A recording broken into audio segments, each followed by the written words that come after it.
Greetings, Sergeant Jordan Bednarz with the All Airborne Battalion, here with a status update on Operation Firefly, due to be conducted April of 2024 in Pendleton, Oregon, deep in the heart of the Pacific Northwest. If you are not immediately familiar with the city of Pendleton, its long and storied past, the 555th Parachute Infantry Battalion, affectionately known as the Triple Nickles, the smokejumper mission during World War II, and its absolute necessity to the Pacific Northwest, that I would ask that you pause this video briefing at this time and instead open a web browser to one of the following resources. And strap in. You're about to enter a world filled with stories of personal courage, of social injustice, of perseverance, and ultimately of progress. By familiarizing yourself with the unit and the men who embraced this very dangerous and challenging mission, you'll be better prepared to understand and appreciate what we will accomplish together in Pendleton in the spring of 2024.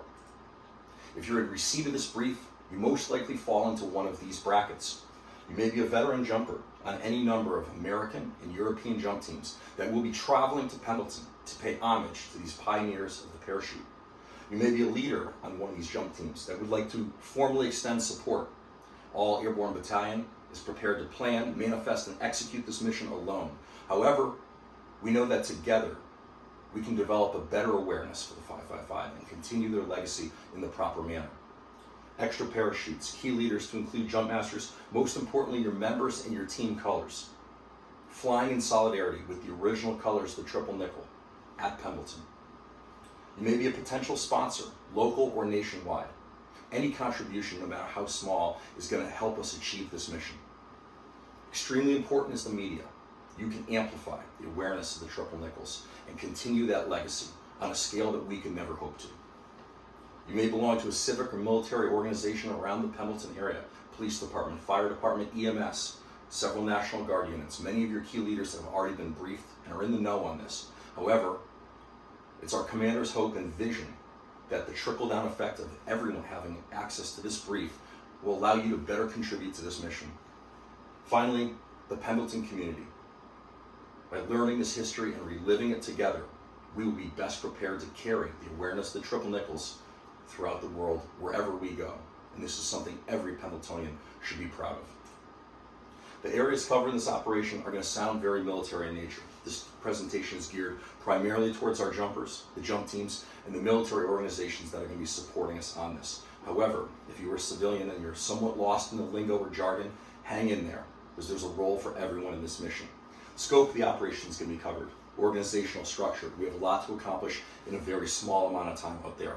By establishing who's in what lane, we will get this done effectively. The advantages of supporting the operation. This is geared primarily towards our sponsors. The remaining challenges. Nothing worthwhile in life comes easy. This is a very challenging mission, specifically pertinent to the logistics of it. Finally, our timeline going forward. As with any airborne operation, there are parts that are fluid and parts that are fixed. Best way to explain this is the 5 W's. First and foremost, who's going to be coming to Pendleton?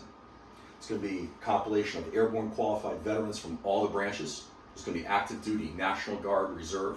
Support elements to include riggers, jumpers, and their families. We're going to be operating out of original World War II C-47 airframes. There's going to be foreign jumpers, most notably led by Parachute Group Holland, who were the very first 6 people to manifest on this operation. They support our operations here in America, just as we go to Normandy and to the Netherlands to support them. The U.S. Forest Service is going to be in attendance, smoke jumpers. It remains to be seen whether they'll be jumping or whether there will be just simply a static display, but it's our hope to maximize their participation. Most importantly, there's going to be an education element spearheaded by Dr. Robert Bartlett and William Moody. They're lifetime members of the Triple Nickel Association and the Smoke Jumper Association. They've written books as well as in Smoke Jumper magazine. They are some of the foremost authorities on the Triple Nickles and possessors of artifacts that they will be bringing to Pendleton for you to experience. Finally, elements of the 82nd Airborne that trace lineage to the Triple Nickles may be in attendance. This is, of course, subject to the geopolitical situation that we are facing in this tumultuous world. What are we going to be doing? We're going to be conducting static line, legacy parachute operations at the original home of the 555. This is a commemorative event with community immersion approach. We're going to be making a presentation to the school system, as well as to the jump teams. There's going to be a USO dance after our operations on Saturday, where we can interact with the citizens of Pendleton and allow everyone to experience a little bit of 1940s culture. Finally, we're going to be raising both funds and awareness for the 555 and to put some more permanent markers, both downtown and at the airport. Where is this going to be taking place? For those of you in Pendleton, you know it very well. We're going out west. This is going to be a challenge for some of us. Most of our operations are obviously on the East Coast, primarily because there's a limited number of C-47 airframes up in the Pacific Northwest. I throw the population on here just for a frame of reference for our team members, that if you leave something behind, you may not be able to procure it downrange. Come prepared. However, they have the heart of 100,000 people. In the very small time that I was out there on Leaders Recon, every courtesy was extended to me. Police department, fire department, Dan Vandell, the airport manager, grouped all the key leaders together at one place at one time so that I could effectively set up a ground packet for this operation in just a few days. When's this going to be taking place? Tail end of the second week of April. Our Advon element is going to be out here on the 10th. The 11th is going to be a travel day for the majority of the teams and the school system immersion for our educators. Friday, manifest call. Everybody will be in attendance at this. If you intend to jump for the entire weekend, you're coming for both days. Saturday is the air event and our legacy display for the community. Sunday is going to be our interrupted operations day. In the event of inclement weather or winds, we're going to shift operations to Sunday. In the event that we face none of those challenges, which we will hope for, there's a separate legacy event that will be discussed later in this brief. Finally, Monday the 15th, we're going to break down, leave things as we found it or better. Why are we doing this? I certainly don't have to explain to the members of the teams why we do it, because I see you at these events, and you always find a way to get it done. But this is the distinct opportunity to honor and bring awareness to those who are pioneers. This is an almost untold story. Everyone knows Tuskegee, it's a household name. And those gentlemen earned their place in history. But these men too deserve that sort of awareness. They exhibited unquestionable courage, prowess of an untested technology. The expectations of them were very high. And they showed undaunted resolve in that face of social injustice. The organization for this is going to proceed as follows. This is an event developed by all Airborne Battalion. The airborne commander for this is going to be Captain Darren Snell. We will all agree that he's the most qualified and most prepared to any operation that he attends. In order to have a good delineation of labor, the civil veteran operations is going to be led by me, interacting with the Pendleton community. Police, fire department, and public works have already been contacted, and there's a number of additional subordinate units that we hope to involve in the drop zone and the crowd line to make this a safe event. The educational operations are going to be spearheaded by Dr. Bartlett, who's interacting with Miss Patty Hyatt at the Pendleton school system. The Advon element is going to be led by Sergeant Bob Jimenez. He's going to get out there early, secure our barracks and barracks in the hotel, and set up the rigger shed so that when our riggers show up, they can hit the ground running. Our veteran coordinator, Sean Lockhead, is going to be working with the VA hospital in Walla Walla to see if there's any veterans that we are ambulatory and can come out, whether they're World War II veterans or not, so they can attend this event with front row seats, and deservedly so. Who do we answer to? The FAA. We're going to conduct this event safely and effectively, as we had with all of our events. We answer to the Pendleton community. I made promises to this community, and we're going to deliver on them. The airport manager was the first one that I didn't have to fight hard to convince him. He saw the merits in these men, and he was immensely proud of a mural that's inside the airport that we're all going to get a chance to look at. We answer to the airborne community, and most importantly, to the 555 and all the Triple Nickles associations that may be present. On Saturday, the operations are going to go as follows. At the top of the food chain is going to be Pendleton Tower and the Pendleton Airport. However, all these units are going to operate somewhat independently for legal and safety reasons. The veteran jump teams are going to be led by Captain Sonato. All the teams that are interested in sending members, the leadership is going to be set up and manifested by Captain Sonato. There's going to be no deviation from that. He's in charge of executing all air ops on that day. Air assets are most likely going to be provided by Scott Stuzzle from the Gooneyberg Group, West Coast Birds coming out of Southern California. 82nd Airborne Division is going to probably be the highlight of our show, and we're going to hope that they're able to attend. First, the 168 Aviation is the local National Guard unit flying Chinook helicopters. They may be involved for our flags, for flying free fall jumpers with the flags, and as well as a static display.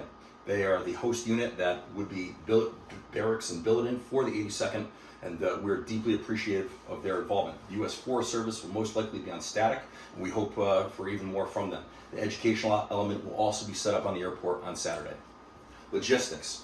This is the major challenge for us.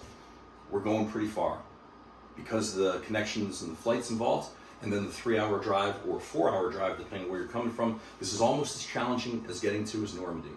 But you're going to find on that drive, and when we hit this drop zone downrange, you're going to see why it's so worthwhile. Nearest airport is going to be PDX, Portland Airport. It's about 3 hours, 10 minutes. Seattle's about 4.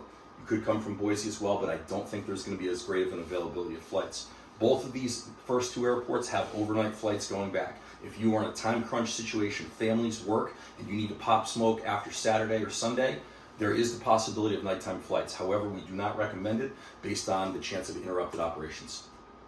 Initial test cases show Seattle had slightly cheaper flights, however, significantly more expensive rental cars. Once you've manifested for this event, if you want to redact certain personal data from your flights and send me those itineraries, what I will attempt to do is condense an Excel spreadsheet of who is arriving when and coordinate carpools or van pools and groups. We will run at least 2 vans in serial from the Portland airport carrying jumpers and their parachutes out here if you need to save on travel costs. Lodging, very important piece of this puzzle. The host hotel is going to be the Radisson Pendleton Airport. It's virtually brand new. It's got a great staff. In order to receive the event rate of $98, which is also the military rate for any military folks coming in, bookings must be made via phone. The Radisson website will not handle this code. Phone number below, 541-304-2001. Stephanie Johnson is going to be our point of contact. She's the front end manager. 40 of the 65 rooms so far will be made available to us at that rate. I'm hoping that we cross that threshold given the number of jumpers manifesting for this, and we'll see if there's an alternate number that can be procured. Additional lodging notes, you'll see down there the little pink bed just south of the Pendleton Tower. There's a giant hole in the ground. That's how new this hotel is. The last time Google flew over it, that hotel was not even completed yet. There's more economical options available throughout the Pendleton area, probably 10 or 12 minutes away. However, the concentration of logistics, 500 feet, straight line distance from the hotel to the tower, and 700 feet to the B-17 hangar, where it's labeled Pendleton UAS range, which is going to be our rigging shop. By concentrating our logistics here, that's going to allow us more effectively in the event we have to pivot to, we're going to keep our eggs in one basket. Timeline for this event. As I discussed earlier, our ADVON element is going to be coming in on Wednesday. We're going to coordinate with our educators, make sure we're playing from the same sheet of music, allow them to attack the school system on Thursday. While the educators are going to the school system, our teams are going to travel in. For those that get in early enough, we're going to be hosting a reception at the Grain Growers Society from 6 o'clock onwards. We hope you join us. Friday, mandatory manifest call, equipment check-in. Your gear has to be ready to go. We've got a very fast-paced schedule on Friday and an equally fast-paced one on Saturday. We're going to do lunch catered at the airport so that we don't scatter and don't come back together in time, because we got a 17:55 hard time for our practice jump on Friday. After the airborne operations on Friday, we're going to be hosting at either the B-17 hangar, if we can stay out of the rigger's way, or at an additional hangar slightly west of it, as long as it's made available to us. We're going to be hosting an airborne social. That's going to be all the jump teams, all Airborne Battalion, as well as members from all the other teams are welcome to attend.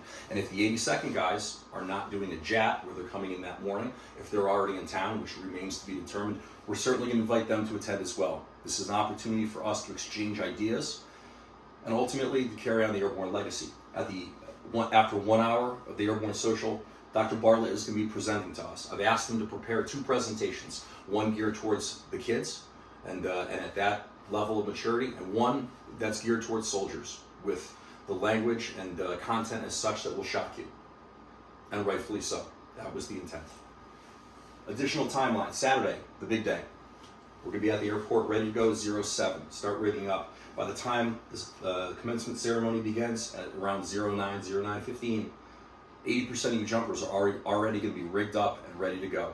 Conclusion of the commencement, we're going to have photos in front of the planes. Once the props turn, we have a very limited window, so we got to hit the ground running before a big army comes in and steals the show. It's after lunch. We're going to have an airborne open house, very similar to what we did in Tuskegee, Georgia. We have access to some of the planes, as well as our gear, our mock door, and we're going to interact with the crowd. The jumpers who are no longer jumping, we've already finished for the day. We expect you to interact very heavily with the crowd. If you're going out to do additional jumps, obviously you know where and when you got to be. At the conclusion of all the jumps, we're going to be hosting a USO dance in downtown Pendleton at a location still to be determined. It may be the grain growers again. It all depends on what time they're willing to close for us. Final timeline, Sunday. In the event of interrupted operations because of the weather or winds, the entire schedule from Saturday will pivot over. In the event we have no interrupted operations, at 09 we'll be meeting at the Pendleton Roundup, which is the largest outdoor rodeo in the United States. From there, we're going to begin a 7.2 mile movement led by Corporal John Martin of the Phantom Airborne Brigade and All Airborne Battalion. And we're replicating an event that occurred in 1945, 06 August 1945. Private First Class Malvin Brown was killed during smoke jumper operations on a manifest he didn't have to be on. Another medic was unable to go, and he volunteered to go. After getting caught in high canopy, he lowered his letdown rope and either missed the rope or a branch broke, and he tragically fell 150 feet to his death. The other soldiers on the fire mission faced a difficult choice. Do we continue the fire break? What do we do for our downed comrade? They cut loose 6 guys who carried his body 15 miles across rough terrain, the Siskiyou mountain range, in order to reach a road to flag down a truck, pack it on ice, and ship it on an express train back east so that they could be with his family within 1 week for a funeral. It's our hope to replicate this with a litter and our parachutes to replicate his body weight. And we too will carry that body weight 15 miles for those able in honor of Private First Class Brown. We're going to break at the halfway point at the Wild Horse Casino. We're going to be marching on a road parallel to the highway for our safety. After the casino lunch, for those that are still able, we're going to march back. For anyone seeking alternative means back, transportation will be available. Finally, we're going to have an AAR and the Airborne Commander's final notes. We're going to index, we're going to break down, we're going to leave things better than we found them. As I discussed earlier, the Pendleton community is going to open its doors for us, and we're not going to make them regret that choice. Challenges and advantages with this op. It's difficult to reach. It's far outside our normal AO. Most of our events, as you know, East Coast and Central United States. We're working with new airframes and new aircrew. These are West Coast birds. And although some of these jumpers have worked with them before, thankfully many of our leadership have, many of us haven't. These are new drop zones and new leaders are going to be in play. However, I know most of you firsthand that are going to be coming to this, and you're what I call destination jumpers. You constantly are embracing unknown drop zones and unknown challenges. Proximity to Normandy. Most of us have finite financial and time resources, away from work and away from our families. Participation in this event will count as currency towards Normandy. So if you're looking to get that currency, rather than going to an airport in one of the training schools from one of the jump teams that exist for the 8th time, you could come to this event and jump a brand new drop zone. Scale the operation. As you can see above, we've got a 28-second green light, and it's super wide. The opportunity may exist, depending on the number of jumpers and the finances involved, to do multi-ship approach. Suggested course of action. We're jump teams. We're not financial planners or financial advisors. However, for those of us that are aggressively chase these events, this is how we do it. If you sign up for some of these airline credit cards, you spend a requisite amount in the first 3 months, they spank you off with a fairly good amount of points. You can use those points to offset Normandy or to offset Pendleton. This is by front loading some of these expenses now and paying it down to 0% APR, you're going to be able to offset the cost of one of these operations. I highly recommend you do this, especially if you're bringing a family out here. This is a great way to get it done. What makes humans so great is our ability to empathize. We can step away from our own desires and our own needs and step into the situation and the awareness of another. I can't tell you effectively what it's like to walk a mile in their shoes. Despite all the research I've done, I'm not the guy to do that. But I can get you to him.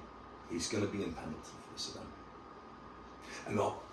And the All Airborne Battalion can get you to the drop zones that they jumped, can get you to the hangars that they rigged up in, the barracks that they slept in, the community that they walked in. Each of you has a lot of challenges facing you this year with Normandy and a number of other operations that are going on. I ask that you join the All Airborne Battalion in walking a mile in their shoes and to go the extra distance for men who would do it for you. Airborne, and I'll see you on the objective.